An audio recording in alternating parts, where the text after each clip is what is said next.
Vamos a revisar ahora la sonopatología del codo y la mano. En el caso de la mano vamos a revisar imágenes ecográficas, algún vídeo por ahí, sobre lesiones, diagnósticos relativamente frecuentes de patología de la mano, con énfasis en tenosinovitis y en sinovitis. Y en cuanto al codo, he elegido unas imágenes de patología que es un poquito más difícil de encontrar, que es la sinovitis del codo. Vamos a empezar entonces con esta iconografía.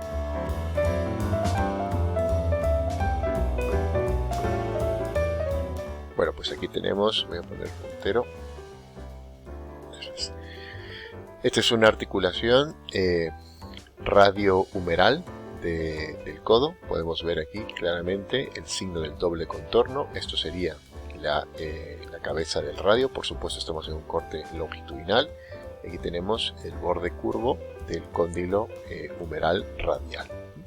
Podemos ver la distensión llamativa que hay de la cápsula articular, que excede bastante el signo de la gaviota fisiológico que debería existir aquí, ¿no? Incluso podemos detectar que hay una colección, en este caso distal, que es otra cosa que una distensión de la cápsula, y también proximal. Esto calificaría como una sinovitis grado 3. A continuación tenemos, nos vamos a la muñeca. Esto sería el primer compartimento de los extensores. En longitudinal, recordad que los extensores del carpo no deberían verse los dos en el plano longitudinal, dado que uno se encuentra más medial que el otro. En el plano transversal sí que se puede ver, pero en el longitudinal no es eso posible.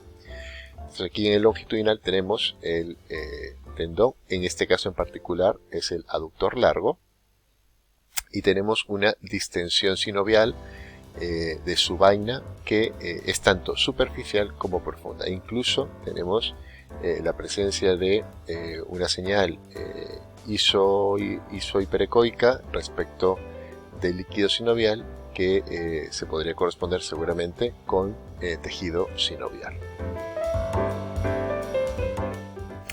Aquí tendríamos la misma proyección, pero esta vez en el plano transversal, donde se puede ver la gran cantidad de líquido sinovial dentro del retináculo de este primer compartimento, pues que abarca en este caso 4 veces aproximadamente el corte transversal del correspondiente tendón.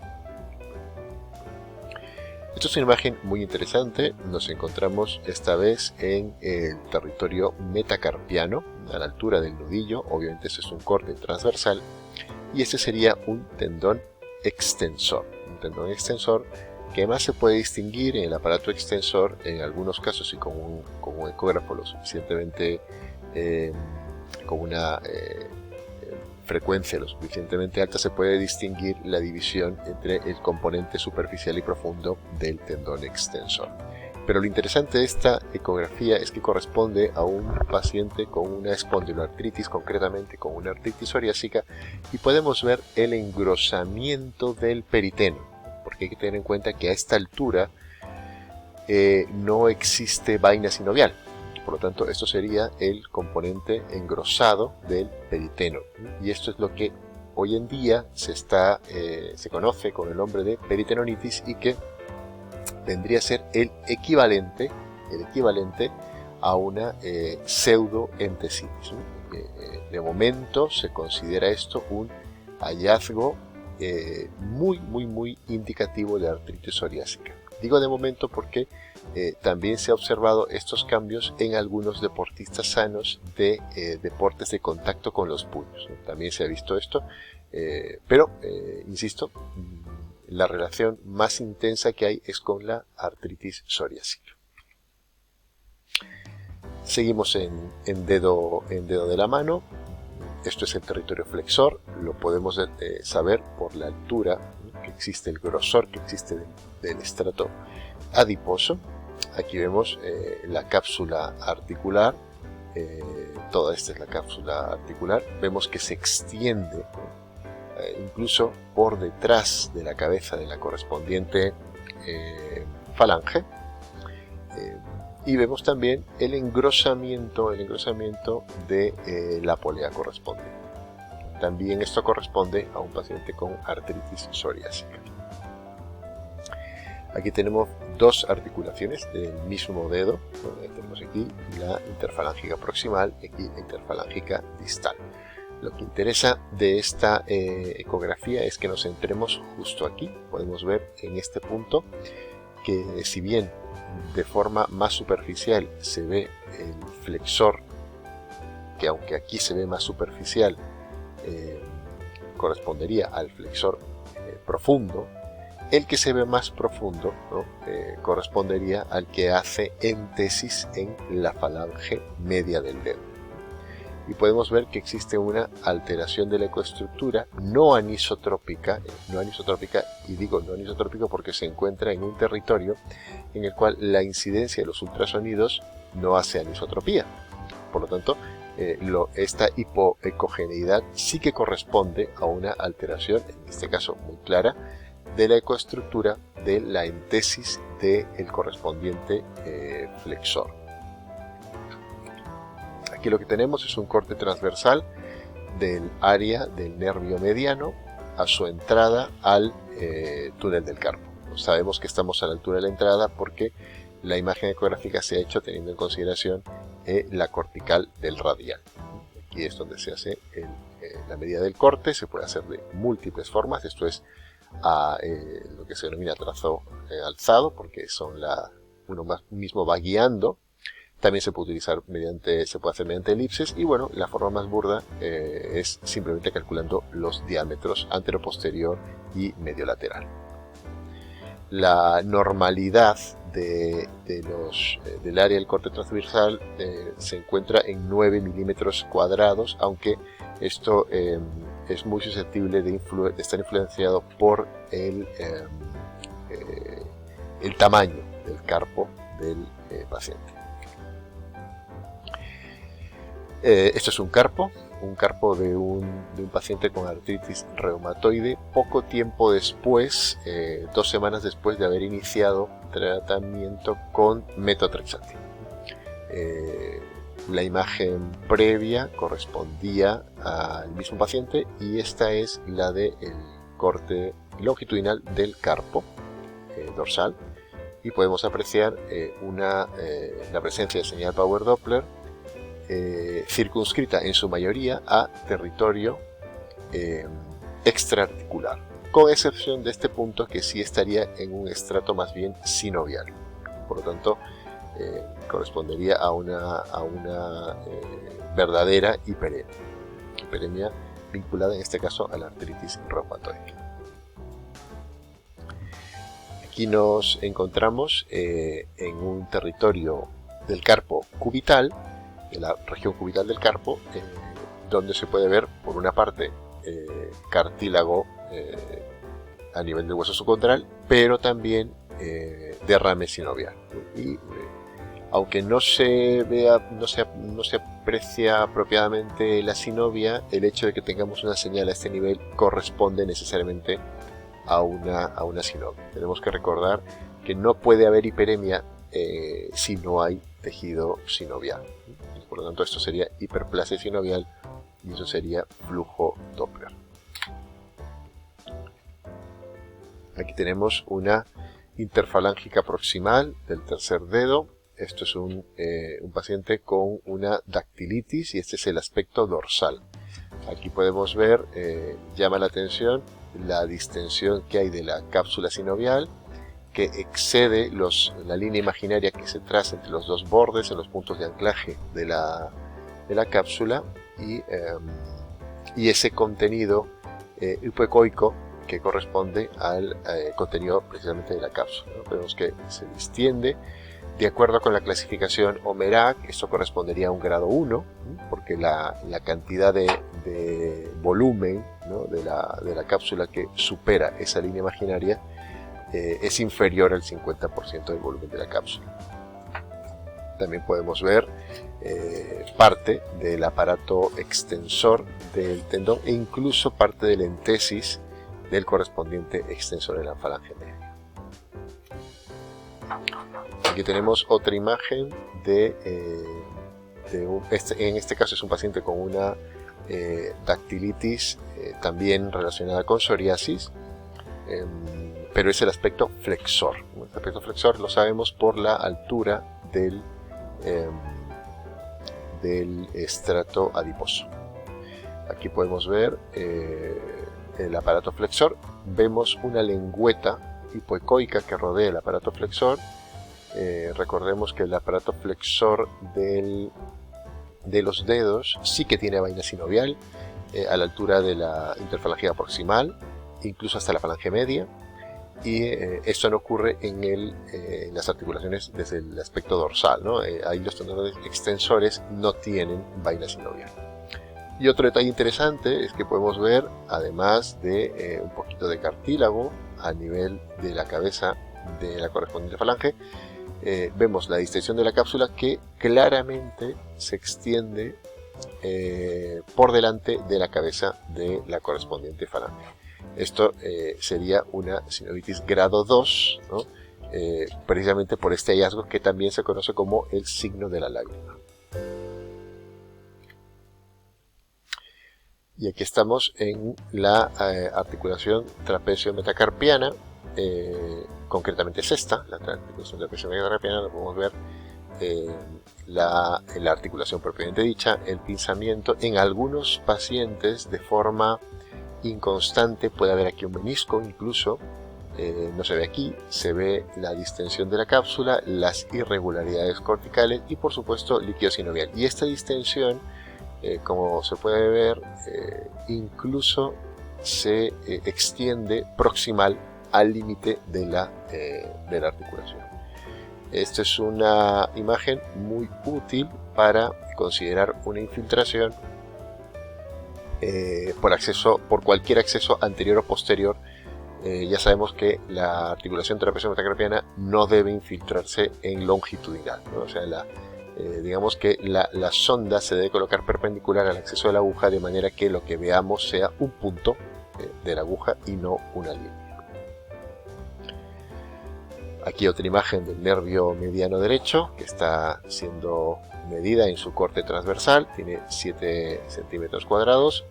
Estamos obviamente en territorio flexor. Esto correspondería a uno de los tendones palmares, y podemos ver que se encuentra embebido en un contenido anecoico hipoecoico que ya os adelanto que es compresible y que correspondería a una tenosinovitis de los palmares, en este caso inducida por el esfuerzo físico, ya que este es un trabajador manual.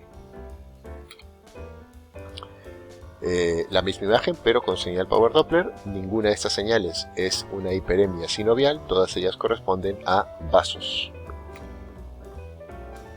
Nos vamos al territorio flexor del carpo, concretamente a el flexor radial del carpo, que como bien sabemos es uno de los músculos flexores del carpo que se origina precisamente a nivel de la epitróclea. Y aquí vemos una tenosinovitis, en este caso bastante circunscrita, una tenosinovitis del flexor radial del carpo.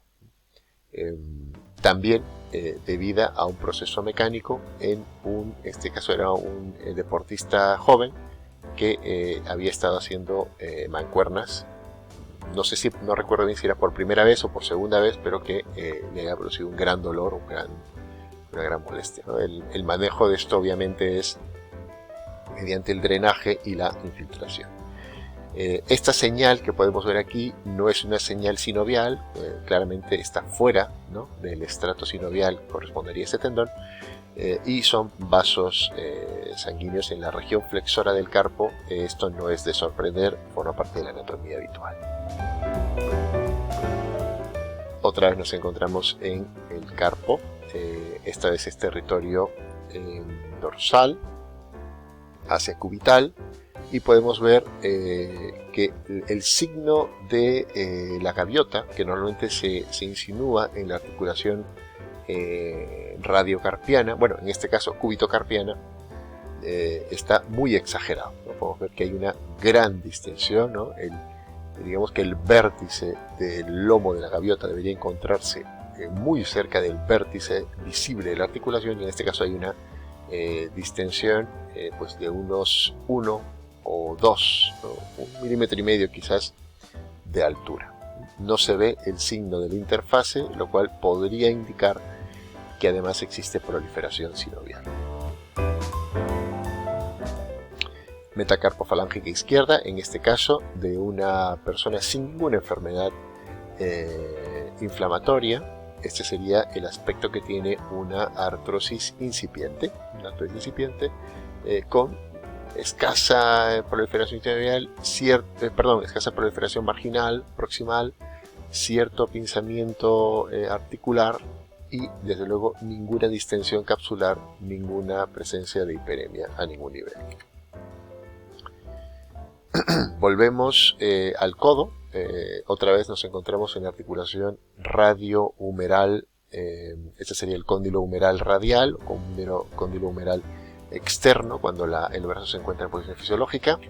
Notamos la distensión bastante llamativa de la cápsula articular distal, que está muy por encima, su inserción se ha desplazado bastante más allá del límite de la cabeza del radio, y de forma proximal ni se diga, ¿no? Bastante proximal, valga la redundancia, al cóndilo.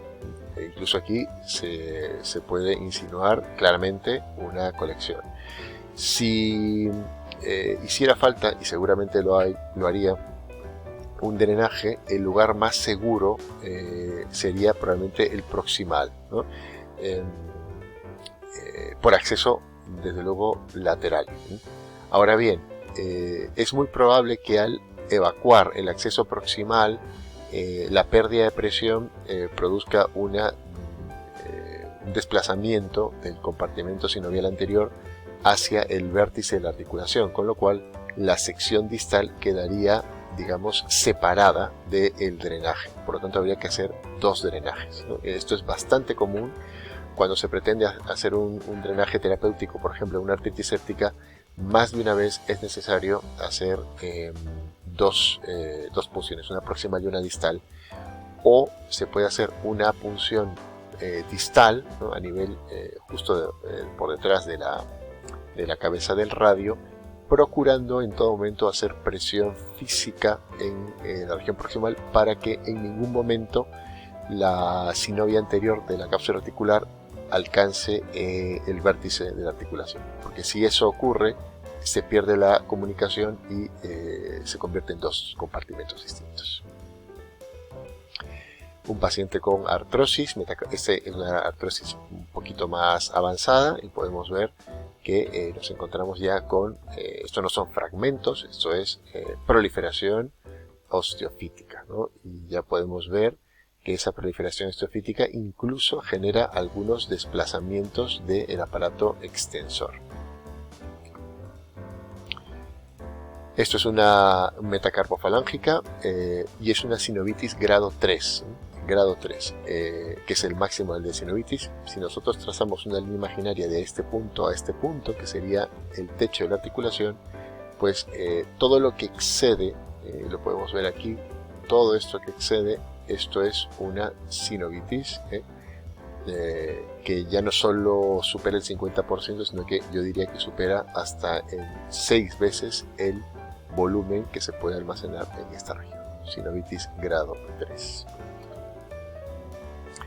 Esta imagen la traigo para mostrar una arteria nutricia. Desde luego el Doppler es muy generoso, desde luego no tiene este volumen. Estamos con un 0,8, que es yo lo que utilizo para valorar la hiperemia sinovial, que es muy pequeñita. Pero en cambio esta arteria nutricia que se ha colado dentro del cuadro ocupa un gran volumen, un gran espacio, mucho más del que realmente anatómicamente le corresponde, ¿no? Y por supuesto este flujo no cuenta como hiperemia. Aquí tenemos 2 arterias nutricias más, ¿no? Estos ecos, al estar subcorticales, no deben considerarse, y estos ecos pues podrían ser arteriolas transversales, ¿no? Pero lo interesante de esta fotografía son estas 2 arterias nutricias. Otra arteria nutricia más, en una articulación. Esta sí tiene una sinovitis un poquito más llamativa, y una sinovitis grado 2. Aquí, si bien existen algunos flujos nutricios, sí que tenemos una hiperemia en el estrato entésico, ¿no? Concretamente, si tenemos en cuenta que esa es la cabeza correspondiente, estamos hablando del estrato entésico a este nivel, de la falange media, y la hiperemia sería hiperemia perientésica. Aquí tenemos una sinovitis seca, en el sentido de que no tiene hiperemia, y es una sinovitis grado 3 porque, aunque solamente estoy viendo aquí el cartílago y una ligera distensión de la cápsula sinovial, sí que veo el líquido proximal que se ha alojado en el receso precapital. Por lo tanto, esto, según Omerac, es una sinovitis grado 3. Y por supuesto, todo este espacio que se encuentra profundo a esa colección es proliferación sinovial intracapsular, solo que desplazada proximal a la cabeza. Esto es una artritis reumatoide muy evolucionada, una paciente mayor, que, bueno, pues no solamente tiene las secuelas típicas con las erosiones características de la artritis reumatoide, sino que además está muy activa, ¿no? Y se pueden ver como incluso dentro de las propias erosiones existe flujo hiperémico. Aquí tenemos una imagen de, otra vez, una articulación anterior del codo, la cabeza del radio, y lo que interesa en este caso es la gran colección proximal, perdón, la gran colección distal, ¿no? De la articulación. Yo diría que este sería el mejor territorio y el más seguro también para poder hacer un drenaje, analizar el líquido sinovial, por supuesto, y si hiciera falta, realizar una infiltración. Siempre en el codo se hacen los drenajes por acceso lateral, ¿no? Nunca por acceso longitudinal. Puede ser lateral o medial, pero nunca longitudinal. Bueno, pues nos encontramos ahora en una articulación del carpo. Es una articulación radiocarpiana. Tenemos la sonda invertida, por eso es que se ve en la región del radio a la derecha en lugar de la izquierda.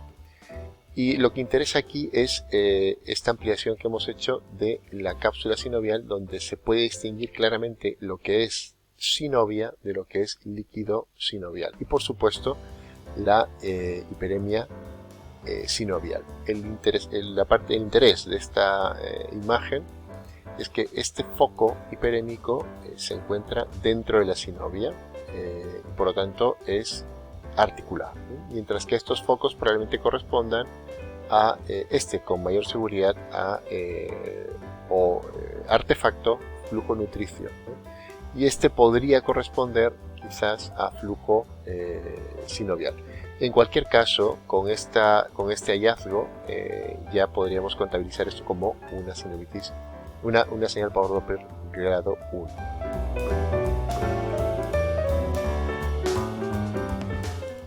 Aquí nos encontramos en una articulación, esta es una metacarpofalángica, pero en proyección flexora, ¿no? Es un paciente con una artritis reumatoide también, evolucionada, como podéis ver, sumamente activa, y hay gran componente destructivo de la articulación.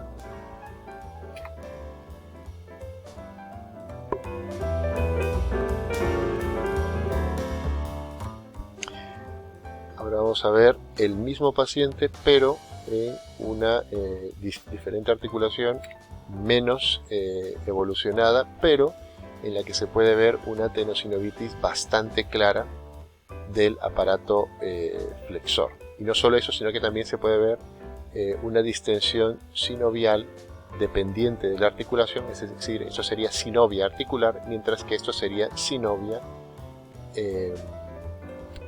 tendinosa, tenosinovitis, ¿no? La duda podría surgir a este nivel para decidir si esto es sinovia articular o es sinovia tendinosa. Signo del doble contorno, derrame sinovial precapital, distensión de la cápsula, una sinovitis grado 3. poco de mamelonamiento de los límites del tendón que también podrían estar relacionados con tenosinovitis. Detalle del anterior, imagen en vídeo. Estoy haciendo una exploración latero-medial medio-lateral, ¿no? Para ver perfectamente el signo de la interfase. Otra peritendonitis, un poquito, este es un paciente con una artritis psoriásica. El engrosamiento, este discreto engrosamiento no es comparable con el que hemos visto al principio, pero una peritendonitis en un paciente con artritis psoriásica. Signo de doble contorno, sinovitis grado 2. Codo, nuevamente, aquí en el codo podemos ver el signo de doble contorno. En este caso es una sinovitis de mucha menor intensidad que las que hemos visto. No compromete la región distal a la cabeza del radio y sí que tiene una distensión a nivel del cóndilo humeral. Esta correspondió a una artritis infecciosa del codo.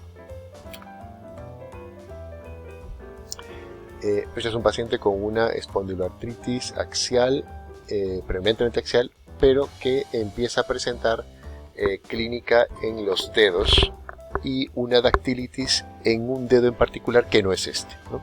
Entonces aquí lo que tenemos es, como se puede apreciar, un engrosamiento del tendón, claramente, la presencia en este caso de una polea absolutamente saludable, pero a este nivel ya tenemos un engrosamiento que, aunque esto no es una polea, sí que correspondería al tejido peritendinoso. Aquí tenemos el signo del doble contorno, lo cual indica de que hay algún grado de sinovitis. Esto no está definido estrictamente como dactilitis subclínica, pero podemos ver que existen componentes de dactilitis, como por ejemplo, lo dicho, la tendinosis, el engrosamiento de las partes blandas superficiales, el deflecamiento de los bordes de la vaina del tendón y la presencia de sinovitis. Eso sería, podría llamarse una dactilitis subclínica. Y lo que tenemos aquí, aunque ya aparecen las marquitas que lo denotan, es una entesopatía, ¿no? Digo entesopatía, no puedo decir entesitis porque no tenemos señal hiperémica no estamos buscando señal hiperémica. Lo que estamos midiendo es el grosor de la entesis de este dedo, que es un dedo enfermo, con respecto del dedo segundo del mismo paciente. Simplemente ese engrosamiento ya nos habla de una alteración estructural. Tenemos otra del mismo paciente, pero estamos mucho más proximales, no tan distales. También corresponde a una dactilitis subclínica, es un dedo que no tiene aspecto de salchicha, ¿no? Sin embargo, ya se puede intuir lo que viene a continuación, que es una medida demostrando el llamativo engrosamiento de un aparato tendinoso flexor respecto del otro, ¿no? Entonces, ¿eso es una tenosinovitis? Pues no, es una tendinosis, ¿no? Porque no vemos derrame sinovial. ¿Alguien podría decir que se insinúa un poco? Pues sí, ¿no? ¿Existe hiperemia? No, no existe. Bueno, perdón, no existe el signo del empedrado, ¿no? A nivel del tejido adiposo. Pues parece que hubiera aquí un signo del doble contorno, perdón, de la interfase, podría ser, ¿no? Entonces, esto, insisto, sería o vendría a ser lo que se podría denominar dactilitis subclínica. Bueno, pues ya tenemos un caso extremo, dos casos extremos que voy a presentar a continuación, de sinovitis de metacarpofalángica en territorio dorsal. Territorio dorsal, esto es una sinovitis grado 3. No hace falta la descripción, es una tremenda sinovitis. Aquí tenemos otra, paciente un poquito más evolucionado. No recuerdo si esta era la segunda o la tercera metacarpofalángica. Vamos a ver el vídeo para que podamos recorrer del latero medial, la articulación. Y, pues esto era una artritis reumatoide y volvemos con una artritis psoriásica, y este signo que quería que revisáramos, que es otra vez la peritendinitis en 2 dedos del mismo paciente. Se ve aquí es muy llamativo, este engrosamiento, aquí un poco menos, pero también del periteno, ¿no? Insisto que esto se está relacionando con la artritis psoriásica. No obstante, insisto, también ha sido observado en sujetos sanos, pero que realizan algún tipo de actividad física de contacto con los nervios. Esto ha sido todo. Cualquier comentario, dejarlo, o cualquier duda o pregunta en los comentarios, y procuraré pues contestarlo lo antes posible. Muchas gracias por su atención.